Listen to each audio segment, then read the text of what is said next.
ایستگاه یا توقفگاه ماشین‌های کلان باربر در دوشنبه. گروه رانندگان از ایران 3 هفته باز در اینجا بند ماندند. این برگه کارخونه‌ای که ما بار زدیم تاریخ هم داره. از روزی که ما بار زدیم الان 17 روز 18 روز گذشته.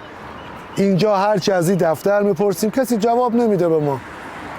که آقا بالاخره چی میشه؟ ما 18 روز توی پارکینگ اینجا واسطادیم، هیچ کس هم جوابگو نیست.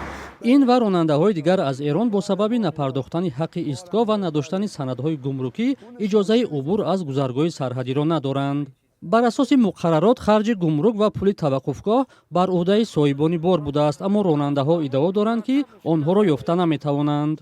برای حق توقف هم باهاشون صحبت می‌کنیم، میگم به ما ربطی نداره.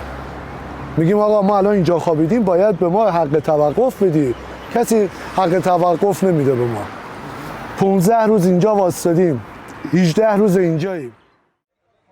رانندگان ماشین‌های باربر از ایران در ایستگاه یا توقفگاه مربوط به شرکت تاجیک ونشترانس قرار دارند. یک نماینده این شرکت در صحبت بدون میکروفون و به بیان نامش گفت وظیفه آنها به صاحبان مال و محصولات پیشنهاد واسطه نقلیات است. وی افزود یکی از صاحبان پخته گفته است از سبب آنکه در ایران جنگ است پولش را نگرفته است تا برای رانندگان اسناد ضروری را ترتیب دهد.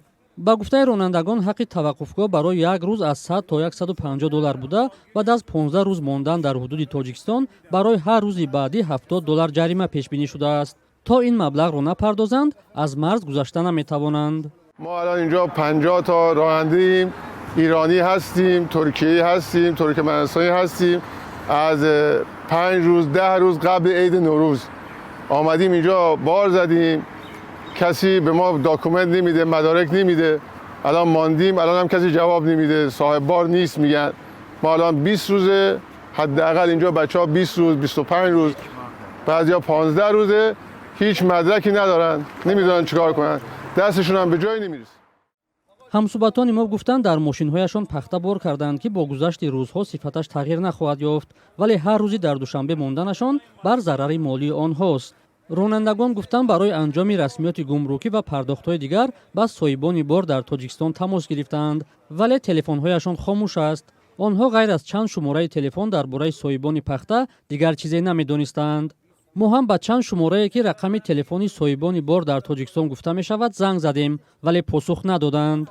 برخی رانندگان از ایران با نگرانی اظهار نمودند که در کشورشان درگیری جریان دارد، از احوال خانواده‌شان در تشویش هستند، ولی معلوم نیست مشکلشان در تاجیکستان کی حل می شود. بند ماندن ماشین‌های باربر ایرانی در دوشنبه در حالی است که سالهای آخر دو کشور از رشد همکاری‌های تجارتی صحبت می‌کنند. به اطلاع رسمی در سال 2025 گردش مال میان تاجیکستان و ایران بیشتر از 480 میلیون دلار را تشکیل داده است که از این زیاده از 370 میلیونش به ایران راست می‌آید.